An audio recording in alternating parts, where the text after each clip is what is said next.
La nariz se encuentra situada en el medio de la cara, debajo de la frente, encima del labio superior, entre las mejillas.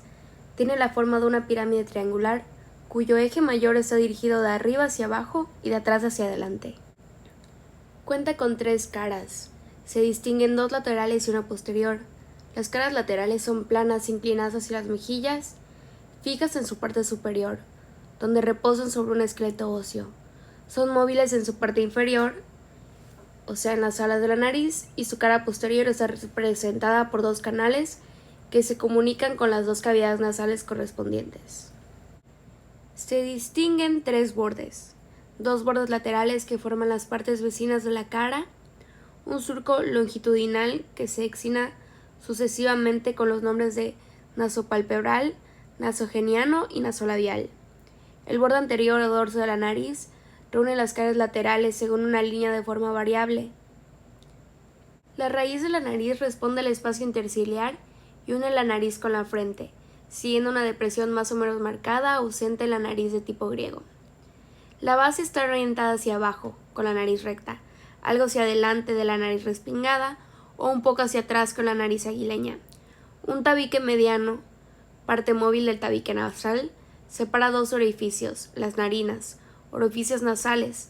La forma de estos es muy variable según los individuos y las etnias. Los huesos corresponden a los huesos nasales, el proceso frontal del maxilar, la parte anterior de la lámina perpendicular del etmoides, la espina nasal del frontal y el borde anterior del proceso palatino del maxilar. Igual se distinguen 3 principales cartílagos y varios accesorios, entre ellos el cartílago del tabique nasal, el cartílago alar mayor, los cartílagos alares menores y los cartílagos nasales accesorios. La nariz tiene una capa muscular. La forman los músculos faciales insertados en la nariz. El músculo prócer moviliza la piel frontonasal y todos los otros músculos actúan sobre el ala de la nariz. Tiene un revertimiento externo. La piel de la nariz está moldeada sobre el esqueleto nasal. La separa de esto una capa de tejido conectivo, excepto a nivel del vértice, las alas y el tabique nasal. Se refleja en el interior de las narinas, debajo y adelante sobre la cara profunda de las alas de la nariz. Es rica en glándulas sebáceas y posee pelos en las narinas. Igual cuenta con un revestimiento interno que va más allá de la piel de las narinas y la nariz está tapizada por la mucosa nasal. Las arterias provienen de la arteria nasal, originada de la arteria oftálmica y en especial de la arteria facial. Las venas desembocan tanto en la vena angular como en la vena facial. Los vasos linfáticos, cuyo conocimiento es importante en las lesiones infecciosas o neoplásticas de la nariz, son drenados. La parte superior por los nodos linfáticos parotídeos y la parte inferior por los nodos linfáticos submandibulares. Todos los músculos faciales son inervados por el nervio facial.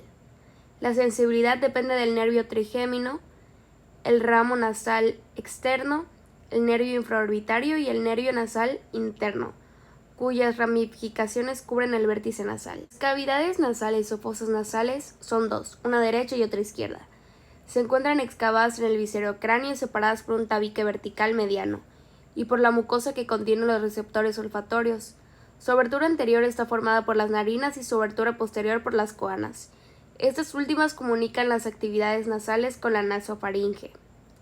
El vestíbulo nasal es la entrada a las cavidades nasales y se caracteriza por su revestimiento cutáneo y no mucoso. Se escriben tanto a la derecha como a la izquierda. Cuenta con una pared medial formada por el cartílago del tabique nasal y una pared lateral que corresponde a la parte profunda del ala de la nariz y está constituida por el pilar lateral del cartílago alar mayor, que forma una cavidad orientada hacia abajo y medial.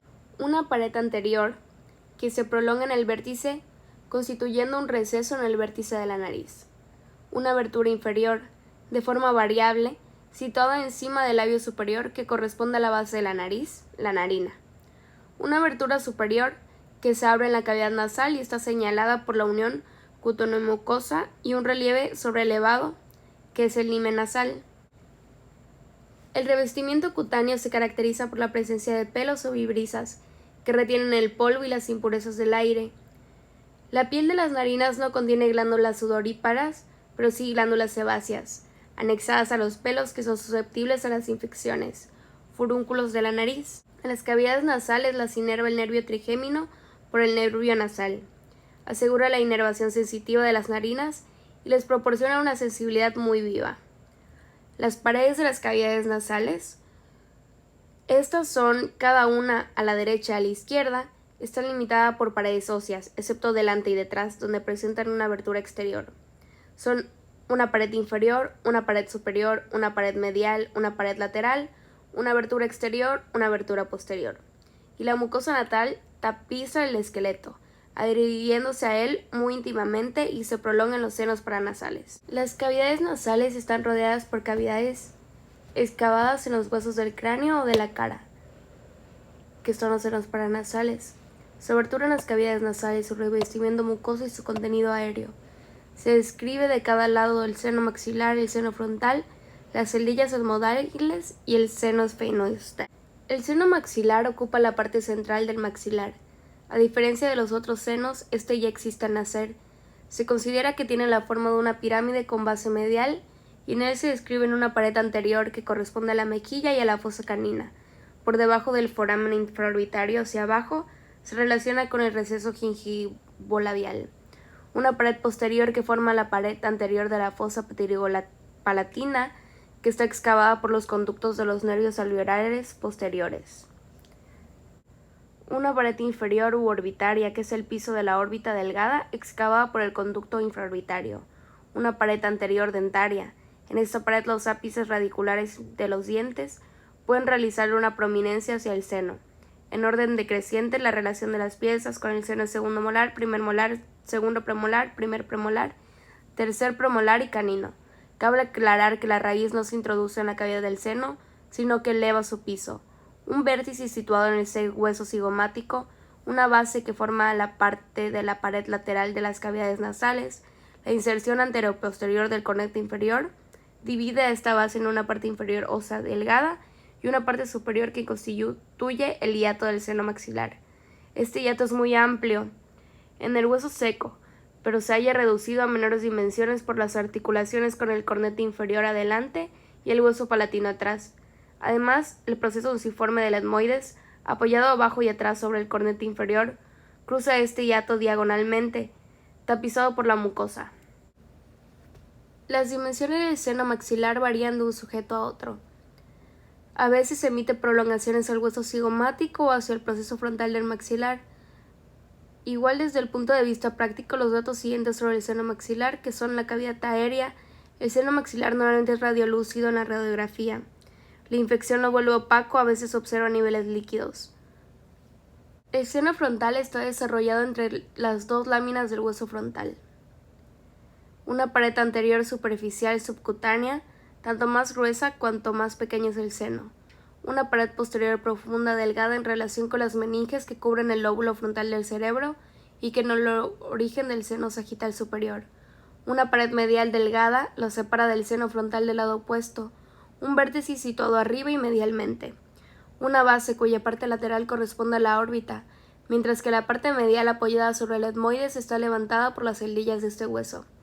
El conducto frontal se abre abajo y medialmente, prolongado abajo y tras por el infémbulo etmoidal. Termina en la parte superior y anterior del meato medio, detrás del pliegue unciforme.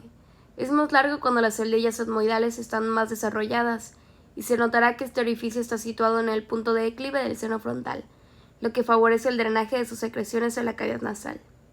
Igual tendremos las celdillas etmoidales, que son cavidades neumáticas tapizadas de mucosa desarrolladas en las masas laterales del etmoides. El número de 8 a 10 forman un sistema anfractuoso y complejo, el laberinto etmoidal, que puede invadir los huesos vecinos, las celdillas etmoidales frontales, etmoidomaxilares, etc. Está interpuesto entre la base del cráneo, la órbita y las cavidades nasales. Su forma general es la de un embudo cuyo vértice se halla envuelto hacia el meato correspondiente. Ellas están bordeadas por láminas muy delgadas reforzadas en la unión del cornete, lo que lo permite distinguir que son las celdillas etmoidales anteriores, que se abren en el meato medio, las celdillas etmoidales medias, que se abren en el meato medio, y las celdillas etmoidales posteriores, que se abren en el meato superior y a veces sobre el cornete superior. Por último, tenemos el seno esfenoidal, que está excavado en el cuerpo del esfenoides, a ambos lados del plano mediano, detrás de las cavidades nasales. En cada uno de los dos senos esfenoidales se describe una pared medial que los separa del seno esfenoidal del lado opuesto y prolongado hacia arriba del tabique nasal. Una pared lateral con dos partes, una posterior, craneal y en relación con el seno cavernoso que contiene la arteria carótida interna. Otra parte anterior orbitaria en relación con el conducto óptico. El seno a veces emite prolongaciones hacia el lateral, la prolongación alar y la prolongación pterygoidea. Una pared superior que corresponde a la silla turca y a la hipófisis que se apoya en ella. Una pared posterior esfenoidal, una pared inferior que responde al techo de la nasofaringe y a la parte posterior de la bóveda de las cavidades nasales. Una pared anterior cuya parte lateral se apoya sobre las celdillas estmoidales posteriores y cuya parte medial se abre en la cavidad nasal. El orificio del seno esfenoidal está situado en el receso esfenoidal, arriba y atrás. Como las otras cavidades anexas, el seno esfenoidal ofrece grandes variaciones en su forma y dimensiones. También se halla tapizado por una prolongación de la mucosa y su contenido aéreo permite fijar sus contornos mediante la radiografía.